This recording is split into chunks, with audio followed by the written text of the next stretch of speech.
Hello and welcome to Sprite Guard Plays HyperRogue. We have defeated Trollheim, we have gotten the orb from there. We are quite pleased. Now I would like to find that orb in the crossroads, near-ish to an orb of flash, if at all possible. So, we can look around from here, but there's so much territory, even without going very far, that we can explore, that, even though there's lots and lots of territory available to us, we can't really explore it all by the time our powers run out. Now, what we can do is, once we have one of these statues, we can explore around, let's see, Orb of Speed we don't have much use for. There's a lot of territory that we can reach while still having those statues visible on our screen. And as we form more of these statues, we'll be able to explore even further. And so it's possible that we might find an Orb of Flash somewhere around here. Somewhere down one of these branching paths, and then we just have to find our way back to any of the statues. Once we find one of the statues, we can find our way back to the rest of them, because they are all within sight of each other. And so, we can go to one statue, okay, didn't find much there, now we can look, what about if we go, away from this statue? What can we find over in this direction? And I do want to, of course, glance at my treasures, make sure that I haven't, assumed that an Orb of Flash exists when one does not. But it does. We have gotten the 10 treasures from the Icy Land that we need. But they, orbs in the Crossroad are relatively rare. And so, even with all of this territory that we can explore, there's just not much for us to find.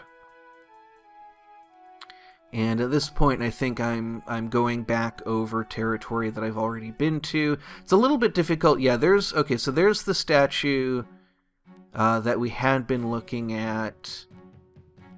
I think the third statue we created. So we can go back to this first statue and see, is there anything that we missed over here? Anything that we can see, anywhere that we can go. And, there is a huge amount of territory that we can explore. There may even be, we might even find an Icy Land somewhere within reach of one of these, though I haven't really been scanning for it, so I haven't really noticed, but I'm not actually, now that I am looking for it, I'm not really seeing it. And, we can go into an Icy Land, but it would have to be, we'd still have to keep the statues within sight. And so, it would have to be an Icy Land that is relatively close. And we're just not seeing that. So, oh well, we can carry on. I haven't really decided what it is we're going to do today. We don't really have any lands that we can say, okay, let's finish this off since we started it. I don't really have much in mind. I don't know what we could do I think we have seen everything. Let's see, we've seen the burial grounds. I think, yeah, we've gotten the sword from there. Now here's an Orb of Flesh, so now what we can do is we can search around this to see if there's an Orb of Stone anywhere within sight of it. And it's very difficult to systematically search the Crossroads, or anywhere really, while keeping an orb within sight. But I think the Crossroads has kind of its own set of problems because of its very branchy shape. It is difficult to it's difficult to kind of move in a really wide circle. because of this branching shape, we're going to be blocked in by a lot of lands, most of which do not have orbs of the stone in them. Only Trollheim has that possibility, and the only Trollheim we can really see here is pretty far from the orb that we want to pick up. We can't really explore it very thoroughly. However, this Minefield here actually is pretty appealing because I want to explore around a little bit more with the mechanics. Let's see, is it right click? Let's see. Known mines may be marked by touching while in drag mode. Your allies won't step on a marked mine. Okay, so yeah, we middle click and then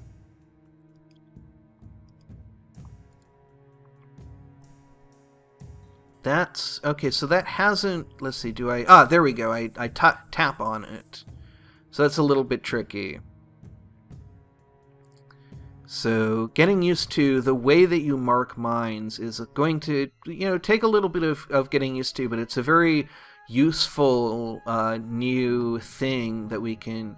Okay, so it looks like if we just walk past it and stand on a cell that says, this one, it's a one cell that has only one concealed neighbor, and so standing on that, I think, revealed to us which cell was the mine. Yeah, standing on that marks the mine, and then it'll say, are you sure that you want to step onto that? So that's really useful, so we can start gathering up some eggs from here. And just, see what we can do here, see if we can run into some interesting situations. Another thing that we have available to us is the ability to try going on a princess quest again. And the reason that that's appealing is because... the last time we went on a princess quest, we ended in the Minefield. We lost our prince because the prince stepped on a known mine. And so now they won't do that, which is very nice. But for now, I think I want to try clearing out the Minefield with this new information that we have. And, see if it should go a lot more smoothly. We have the unlocked clearing power, which also helps a great deal. And, we're early enough on in exploring the Minefield that we're not really running into any situations where it's really important that we figure out which places are safe to step on, because we can just find our way to eggs by wandering around fairly randomly and just going around the mines. And that's something that as we go deeper, the mines become more common and we become less able to do that. So we can mark those two, and then we can clear around that. And then, we can clear around this one. There we go. So it becomes a lot easier to get through those little walls of logic there. But, so far we haven't really needed to. And we're at 10 eggs now. I don't really want to go over 10 eggs, because things will start to get really hairy, and I'm not that inclined to go for a bomber bird egg high score. That's definitely something that is possible, but we've unlocked the orb here, and so the idea of building up an army of bomber birds is a little bit more appealing. And so I want to explore around, see if we can find our way to some of these friendly bomber birds. And then, we had trouble with the golems in the the Princess Quest, but we didn't have as much trouble with the bomber birds because they don't activate plates. We still had problems with skeletons, and we still will have a lot of difficulty presented to us, but we won't have the problem of golems stepping on plates, and that was really the biggest problem that we had. So I am just kind of looking for an exit at this point. We have a pretty good army with us at this point, and I just want to find my way. Oh dear, this is not good. Alright, so they're going to set off mines, and that may end up being pretty good for us because the fire will block them. But they will create fires that block our bomber birds, and I don't know how smart our bomber birds will be about finding their way to us. But the bomber birds can attack them, and hopefully can. Let's see. Let's fight this back a little bit, and hopefully we can kind of make our way through the bomber birds, bring them all back together. And that one might be lost. It might not be able to pathfind to us. It's a little bit unclear. Looks like actually it made it back to us, so that's good. The pathfinding AI in this can be a little bit frustrating, but I think it is a little bit smarter than I give it credit for. Let's see, we know that these two are safe, so we know that that one is not safe. And then we know that these three are safe, and that has revealed to us that those two are bad, so this one is safe. And then there again we don't know, but that will tell us which of those two are safe. There we go. So let's see, we know that that one's safe, and that has opened up a lot of territory for us. And once again we're in the clear. And we're able to make good progress once more. Let's see, we can mark that one, which allows us to reveal that one, and that one, and that one. And this one will let us clear all around it, and there we go, we're back in the open area. Now I would like to make it back to that, I believe that's a Crossroads 2 over there. One of the things that we can think about trying to find our way to is the possibility, let's see, we can't guess there, the possibility of getting 200 treasures and unlocking the Crossroads Type 4. That's a pretty exciting area with some pretty interesting effects. So, we can make our way around, we can try and find our way to 200 treasures, and let's see, we can't figure out any of those yet. So now we're getting into some situations where a little bit of logicking is required. And so, this is a place where having the clearing ability and having the marking ability are going to be incredibly valuable. And really, I'm just trying to find a way out of here at this point. We've been kind of blocked off on a lot of these potential exits. Let's see. Can't quite mark those yet. And I'm really just trying to find that foothold, that toehold that we can start clearing from. Let's see, this one will help us clear a little bit, but once again, not really giving us the information that we need. We're not getting any of those freebies. And I don't really want to pick up any more bomber bird eggs. And so it seems like our way is blocked.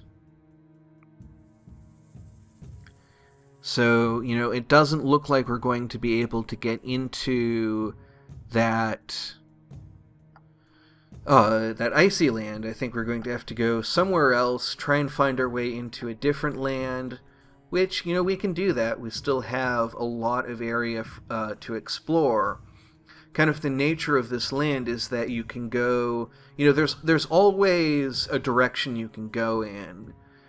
And it looks like the Rose Garden is where we're going to go. This is a very challenging area that I have really struggled with. Let's see if we can take it on. We have built up some advantages. I want to wait for that one to give off, and then we grab the treasure. So this area, we have to be really careful about not getting trapped. And that's the main thing. And then we also have to be careful once the lords and ladies, let's see. Once the kind of the stronger enemies for this area start appearing, we're going to have some real problems. But for now, at least, we have just the false princes, which are pretty easy to deal with.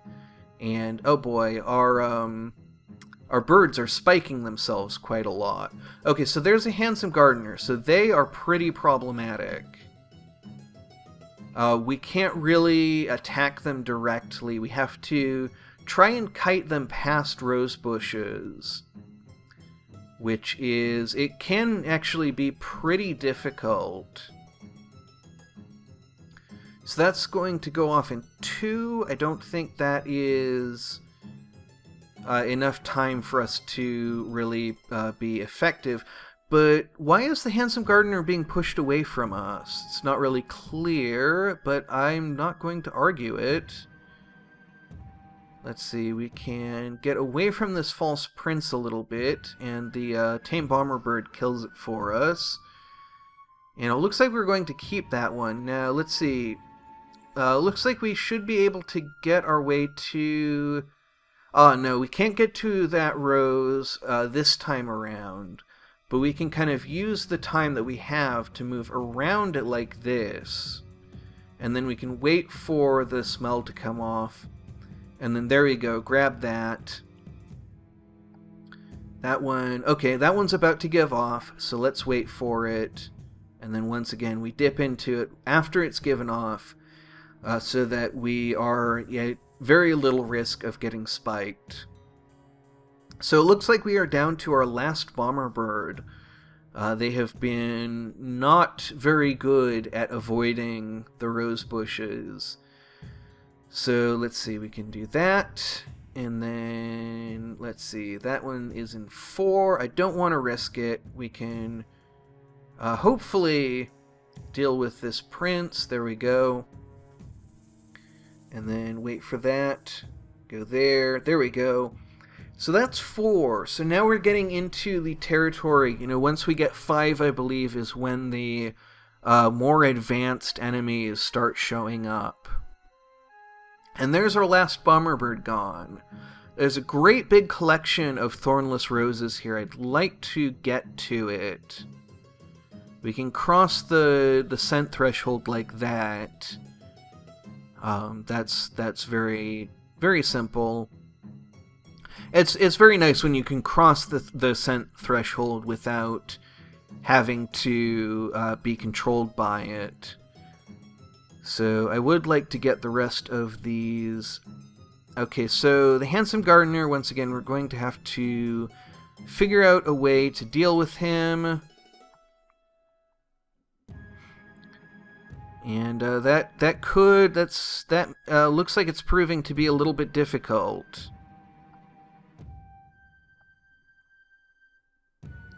And so, I want to... Okay. So we can attack that guy as our way of responding to the scent.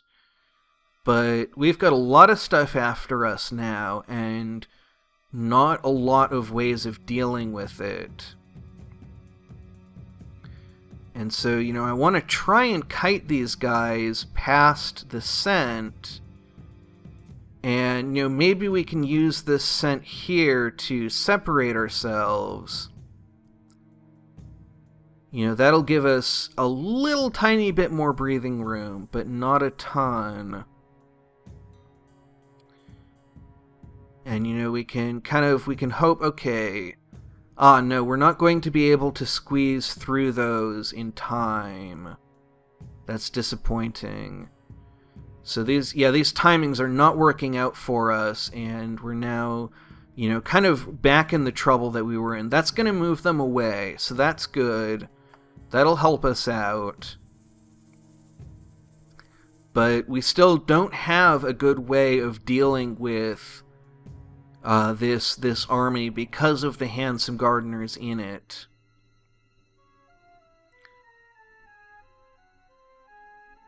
And we can stall them with the scent clouds, but the scent clouds could just as easily hurt us as hurt them, as was proved right there.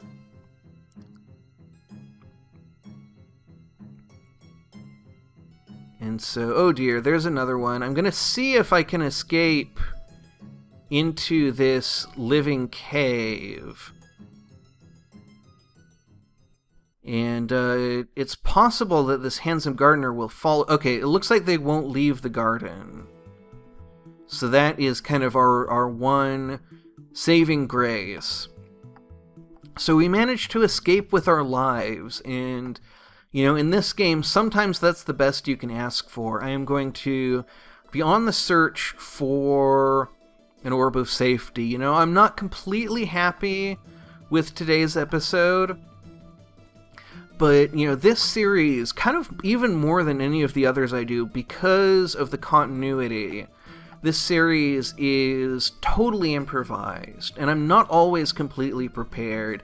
And sometimes, even when I am prepared, things can fall apart in the middle of it. And so, we've had a nice little adventure. We've had some close shaves.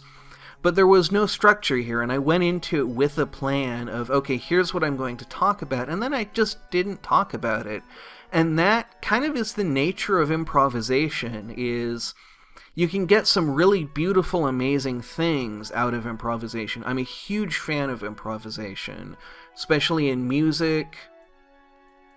I love jazz. I love improvised music of a lot of different kinds. I like psychedelic rock. I like just free improvisation even. I like free jazz. And so, there's really cool stuff that you can get out of that, but there's also a lot of bad stuff, and it's kind of, the better you get at it, the more consistent your performance can be, and the more able you are to improvise and create good things more often and create better things more often. But it's kind of the nature of improvisation, is you're always feeling your way through, and sometimes you hit onto something really brilliant and sometimes you don't. And so, I think today was a fine episode, but it's not the best episode that I've delivered. It's not everything that I wanted it to be. And so next week we're going to have to try again. We're going to have to try and come up with a better plan of what we're going to do, what we're going to talk about, and then just try and deliver on that and be more entertaining. And I love this channel. I love making videos for it, and I've been doing it for about 2.5 years now, which both seems like a very long time and a very short time. It seems like, it's I don't do a lot of things for 2.5 years. And yet, most of the big YouTubers that I really like have been doing it for 5, 6, 7 years or more. And so there's a lot of practice that I still need to do. I don't make anywhere near as many videos as the people who I really admire, and so, it's always going to be that learning process. And one of the things that I'm always saying is there is no destination. There is only the journey of improvement. And so no matter how good I get, I'm always going to be looking for that better. And so, I'm disappointed with today, but I'm also satisfied with it, because it's one of the many bumps that we're going to have along this road, and we did so much better. You know, a bad episode from a year ago would have been so much worse. And so, you know, when I talk about the learning process, one of the things that I always want to keep in mind is being aware of your progress, being realistic about it, and being kind of acknowledging the good and the bad, because you have to be so critical of what you're doing so much of the time that it can be very easy to fall into the trap of being nothing but critical. And so you can end up feeling like you're not making any progress at all. And I read a great article recently that was all about, it was talking about this idea of flow junkies, and about from the perspective of music practice, and really encouraging people to not approach practice as this drudgery, this delayed gratification of just having to slog through, and trying to encourage people to look at practice more from the point of view of a flow junkie, of trying to get into that state of enjoying the practice for itself. And so as I was making this episode, you know, and as I'm rambling here, having not moved in several minutes just because I don't want to lose the orb of safety, and because I do want to wrap this episode up, you know, I've gotten into the zone. And so, you know, this is really looking for that passion that keeps you in the game, that keeps you practicing, and always reminding yourself of why you're doing what you're doing.